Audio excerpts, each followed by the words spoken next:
Okay, so you've opened the personal portal. Glad to see you here. We'll start out this portal with a gift for you. This is a reading from my book, The Invisible Garment, and it will give you an overview of where this work came from and how we use it and how we discern our own personal individual garments. Enjoy.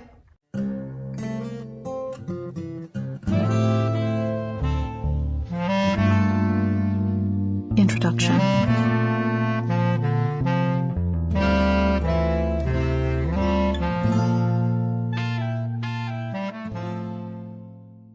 It may seem ludicrous in this scientific age to put forth the possibility that human life is influenced and guided by intangible spiritual principles.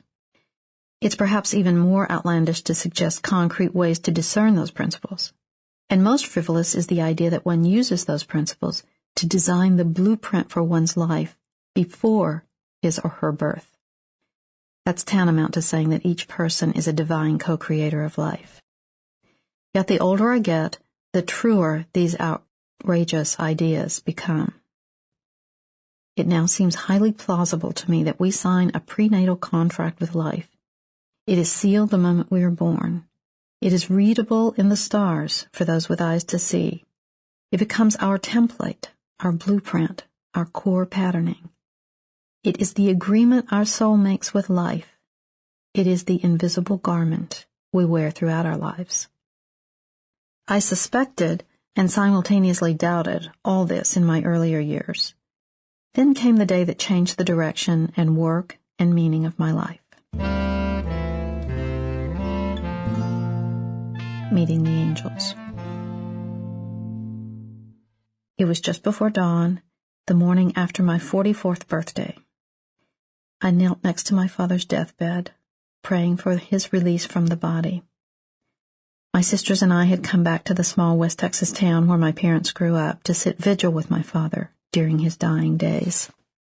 Daddy was a Methodist minister of the old-fashioned sort. He was a sweet man who loved his family and God with equal intensity.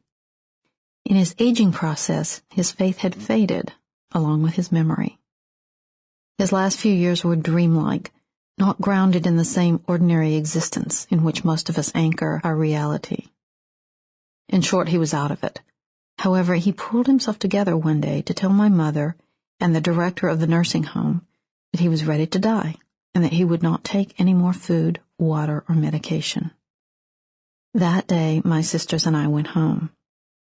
Several days later, as I prayed beside Daddy's bed in that pre-dawn hour, I heard the door open and close behind me. It was still dark outside, and I doubted that anyone might be coming to visit already. I assumed it to be a caretaker wanting to check his vital signs. I quickly ended my prayer and stood to greet our guest. 2 angels stood at the doorway. I call them angels for lack of a better word. I'd been repulsed by the recent onslaught of tacky angel merchandising in America and had decided in response that I didn't believe in angels. Angel is not a word I use lightly. Here I was, however, face to face with 2 very tall, brightly backlit, incredibly benevolent beings. What could they be but angels? I do not know how else to describe them. They had no distinguishing facial characteristics that I could see in the dim light of the room. They had no wings, just a magnificent light behind them. They wore clothes of nondescript color. They were simply the embodiment of love. I have never felt such intense appreciation and acceptance, such profound peace. I glibly asked, "Why'd you use the door?" They laughed. But the one on the right countered, "We're here to open the portals." I knew that I was in the presence of life's most holy experience, death. They told me they had come to take my father home, but first they wanted to talk to me. This conversation was telepathic. There was technically nothing to it. They asked me to work for them. They said that a body of information was ready to be distributed to people, and that they wanted me to bring that information into form. They told me to give the information to anyone who had the wisdom to ask for it. I was skeptical and fearful. I had no idea what they were asking. As they spoke, I experienced an eerie, otherworldly reality. On 4 different occasions during our conversation, I found myself wandering in a grid-like landscape of geometric form, color, and sound. Nothing else was recognizable. I knew I was in the place of knowledge, the place where everything is known. I walked into this grid amazed at the magnificently brilliant luminescent lines of light. I've since come to understand those grids as matrices, each matrix being more sophisticated and less personal than the one before. It was as if the first grid were the matrix of my own higher self, the second was the matrix of my ancestors or my lineage, the third felt like a matrix of humanity, and the fourth a matrix of the level called soul. This last matrix looked like a mandala and was so stunningly beautiful that it brought tears. The information I absorbed from each of these matrices was pre-verbal and life-changing. I was strangely comfortable in this alien place. I knew that I had been there before, although I couldn't remember when. After some discussion, I agreed to work for the angels and do the best I could to bring this information into form. Since then, I have spent several years teaching what I learned that day to private clients and small groups.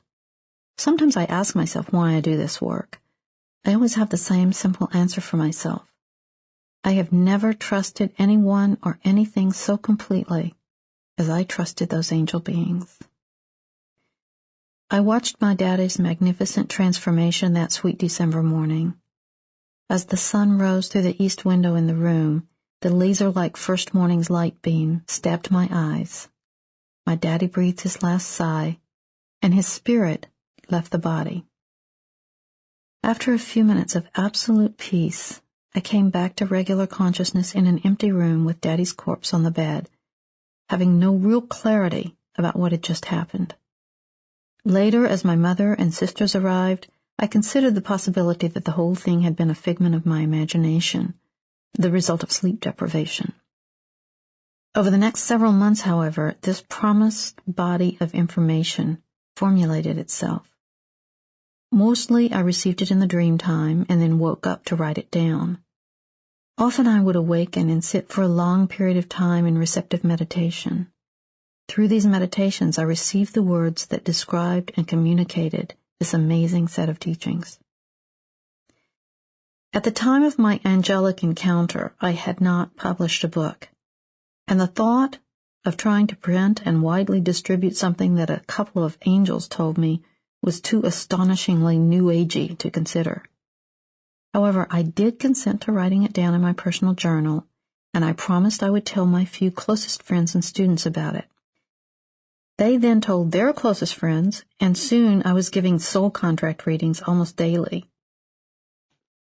Skeptic and cynic that I am, it took almost a decade of testing this material on hundreds of clients before I was ready to speak publicly about it.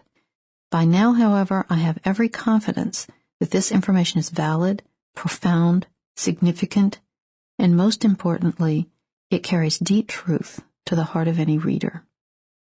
This transmission from the angels is a much-needed missing piece in present-day understanding of the meaning of life. It gives one the language to articulate his or her blessing, his or her unique enduring traits, his or her spiritual DNA, his or her invisible garment. I have found in my counseling practice that abstract theory about the soul is not enough for most people. They want to know about themselves, specifically their soul intent. They ask, why am I here?